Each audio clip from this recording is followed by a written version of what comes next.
datang dengan baik-baik tanpa arogan. Tapi polisi menyambut kami dengan arogan. Ini hak kami, jadi kami berhak bertahan di sini.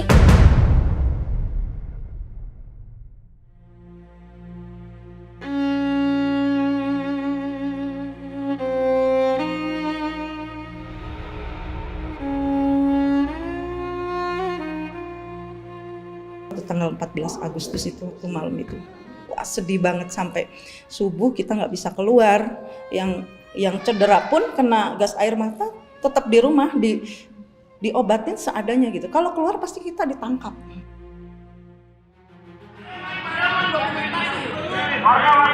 Jadi warga masyarakat itu kan berkumpul dari sini itu sampai ke depan sana ya. Karena memanjang gitu, kita melakukan pemblokadean di sini. Sampai di sini tuh ibu-ibu semua segala macam, mungkin ada yang nggak berani, mereka semua pada di sini berikut dengan anak-anak. Konsentrasi kita itu di selatan, di jalur sana, jalur Ke arah selatan. sana, ke arah terminal ya sini. Betul, karena Polda di sana, semua aparat kepolisian udah berbarikade itu di sana. Pokoknya kita udah oh ini terjadi pengepungan nih. Kita sudah menyadari itu, ini terjadi pengepungan. Warga masyarakat banyak berkumpul di sini, khususnya ibu-ibu, kaum perempuannya dan anak-anaknya. Tiba-tiba dari jalur utara, di jalur sini, di sebelah sana tuh, muncullah tembakan. Tapi tembakannya akhirnya cuma masuk ke belakang bangunan sini, gitu. Itu tembakan yang memang nggak kena sama sekali. Nah, akhirnya ada tembakan ketiga. Ibu-ibu itu masih ada yang berteriak-teriak, dikiranya kembang api, mercon. Jadi nggak nyangka kalau Nggak nyangka bahwa itu adalah gas air mata. Ketika gasnya sudah mengepul, ada yang tembakan ketiga ke sini, itu sontak membubarkan barisan ibu-ibu. Nah di situ yang dari selatan kan otomatis ke utara lagi. Ya kita, kalau saya kebetulan yang jadi negosiator juga dengan di tim hukum ketika itu ada, saya bilang ini siapa yang mau bertanggung jawab? Kenapa ada penembakan dan lain sebagainya?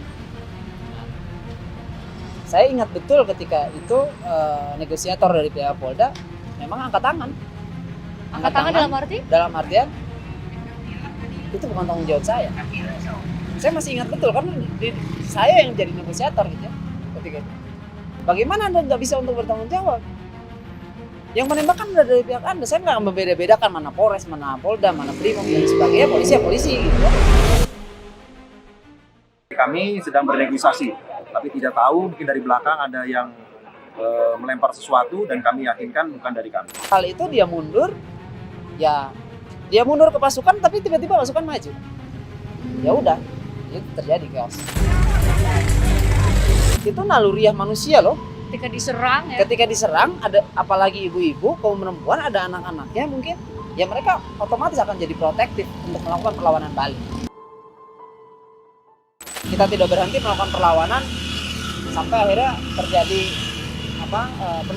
pendobrakan di masyarakat. Jadi di beberapa rumah-rumah ini didobrak.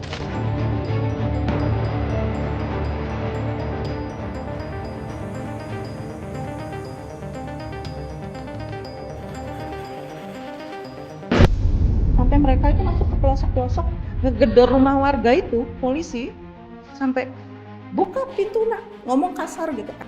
Sambil mata melotot kayak lagi, wah ngeri pokoknya.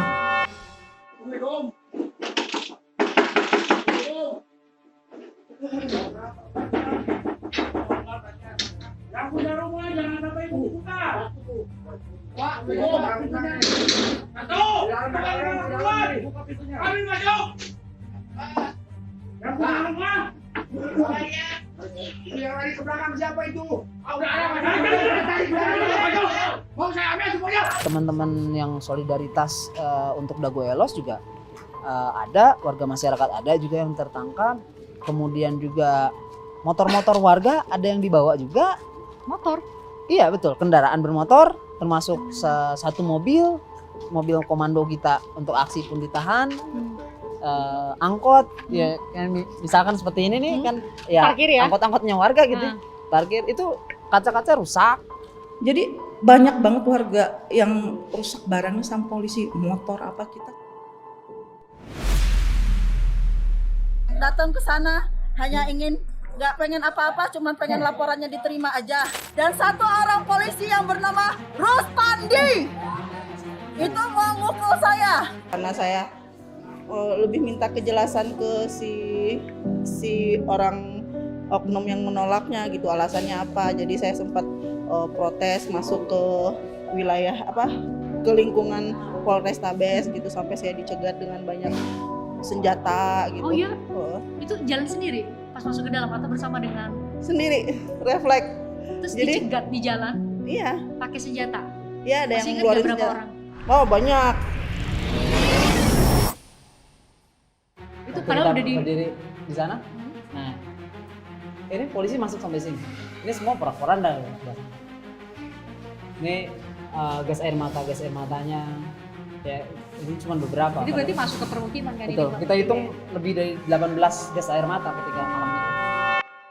Mata kita, hidung, tenggorokan tuh sakit banget. Udah kayak saya pun merasa baru seumur hidup merasakannya tuh kayak ratusan jarum kena ke kulit kita tuh bukan bohongan gitu. Ini karena gas air mata maksudnya. Iya, karena gas air mata, dan notabene ini gas air matanya sudah expired. Jadi itu efeknya akan lebih buruk dari gas air mata yang belum expired gitu. Kalau misalnya Mbak semua coba bicara satu persatu sama warga, itu mungkin akan membuka luka lama, dan itu air mata mereka akan tumpah kalau bercerita tentang 14 Agustus, karena memang itu tuh kayak simulasi perang. Kayak simulasi perang tapi beneran gitu. Pertanyaan buat kita ketika itu adalah kenapa harus ada satu tragedi besar dulu baru ini diterima tanpa ada tambahan apapun. Itu berapa waktu dari tragedi itu dulu baru kemudian tiba-tiba di Polda ya? 1 kali 24 jam. Laporan itu diterima dan langsung Laporan itu dilimpahkan diterima ke Polda tanpa ada perubahan apapun. Jawa Barat? Iya betul. Langsung ketika itu kita melakukan pertemuan dengan Kapolrestabes Bandung dan juga Dirkrimum Polda Jabar. Dan Pak Dirkrimum Polda Jabar ketika itu langsung menjaminkan diri beliau, ini sudah menjadi tanggung jawab Polda. Laporan kami terima, kami proses 1 kali 24 jam. Jadi per tanggal 15 Agustus 2023 laporan pertama kita sudah diproses.